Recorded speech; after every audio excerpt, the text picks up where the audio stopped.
Welcome to another session in Windows Server 2025 tutorial. In this session, we are going to discuss about the activation and post-installation tasks in Windows Server 2025.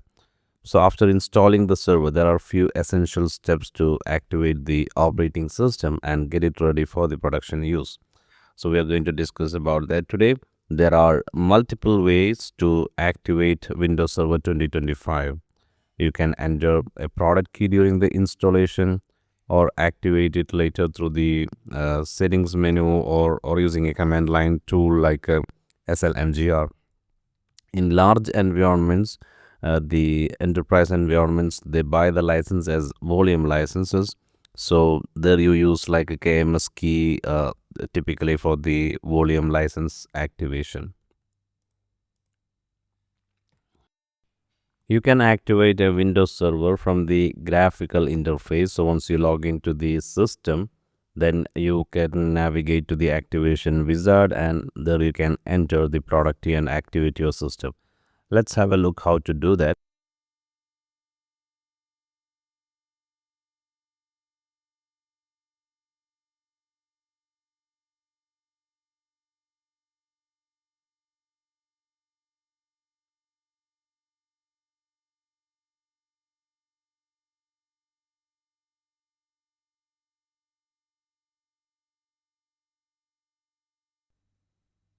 Let us log into the server that installed in the previous video.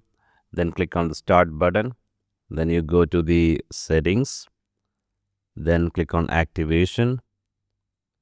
Then you can see the status of the activation is active. Then below that there is a change product key option where you click and enter the product key, then complete the wizard. So this is how you can activate the system. The same thing you can achieve using a command line activation. So for that, open the command prompt. Then as you can see on the slides, there are three commands I have mentioned here. One is to install the product key. You can also attempt an online activation. If the product keys already exist, then you can just attempt for online activation. If you want to check the current details of license, then you can use the third command. Now let's see how to do this from the command prompt. So I have opened one command prompt. Here I'm going to enter SLMGR, that is a license manager, then DLV. So that's going to pop up a new window where I can read the license information, and also it says how many days left in my evaluation license. So this is evaluation license and it is valid for 180 days and 174 days left. Once the server is activated, then the next step is to complete the basic setup. So when you buy a computer for yourself, you're gonna put a name for that computer, IP address, then some settings in the firewall. The same way when you set up a server, there are basic steps to complete. For example, it come up with a random name for the server, so you need to rename that server name and to something meaningful. And then you need to join into a domain if it is a domain server. If not, then you can keep it as a work group, but most of the enterprise environment servers are joined to the domain. We're going to see in the next section how to install Active Directory domain controllers and how to join a server into a domain controller. Then also you need to set up a static IP, DNS settings, and if you prefer this server to be managed remotely, then enable remote desktop access and make sure the system is updated, which is very important. And if you're running this on a VMware environment, then make sure that you install VMware tools for better performance. So let's see how to do all these steps. Let's start from the computer name. So when you open the server manager, in the local server, you see the computer name and domain. So you can just click here. Then you can go to the change option where you can change the name of the computer.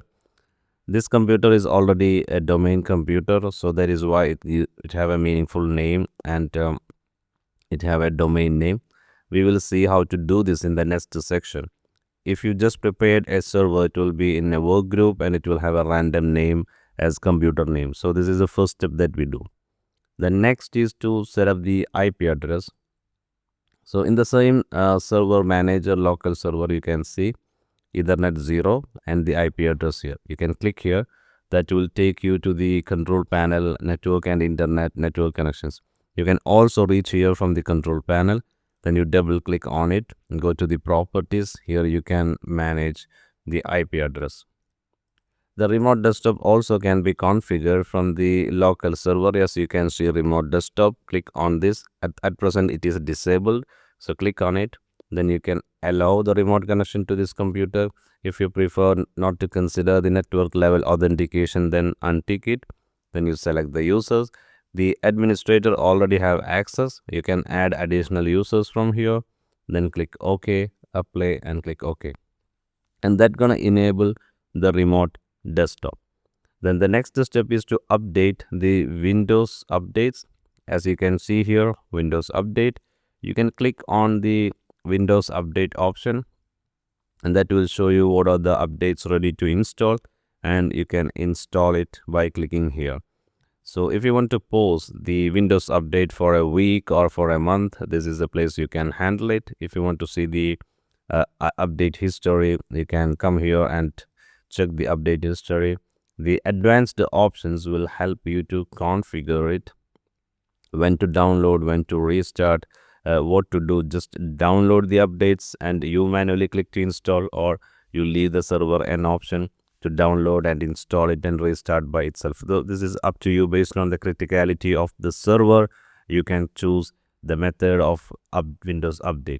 Then final one is installing VMware tools. So if this machine is running on a VMware hypervisor, then it is highly recommended to install VMware tools so that you get the best performance. To summarize, activation is straightforward and with several methods available. After that, it is crucial to configure the server, apply updates, and secure it using the best practices.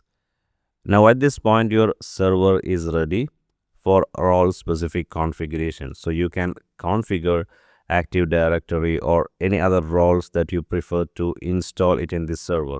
We're gonna do this in the next section. Thanks for watching. See you in the next video.